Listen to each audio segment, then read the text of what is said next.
Let me explain to you what blood pressure actually is and why it's so important to our health.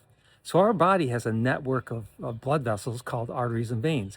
And the arteries send blood away from the heart out to the body, and the veins allow blood to return back to the heart. Now, blood pressure is actually the measurement of pressure against the inner arterial wall. So it's actually the pressure on the walls of the arteries when we measure blood pressure. And the higher number that you see when you take blood pressure is called the systolic blood pressure.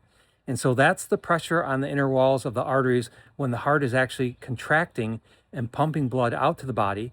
And then there's the lower number called the diastolic blood pressure, and that's the pressure against the vessel walls when the heart is resting. So when you think about what high blood pressure actually is, which is called hypertension, it's increased pressure against the walls of your arteries.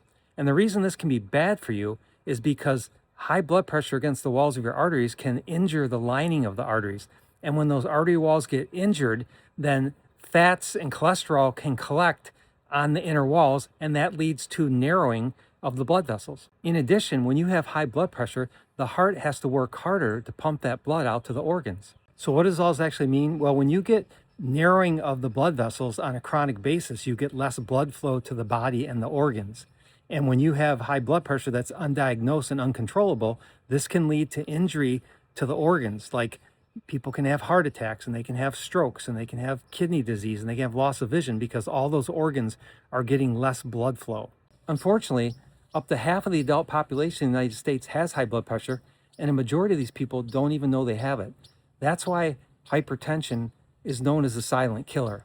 If you would like to learn more about high blood pressure and how you can decrease the risk of getting it, then sign up for my most recent newsletter, which is coming out this week, which talks all about this topic. You can do so by tapping on the link in my bio.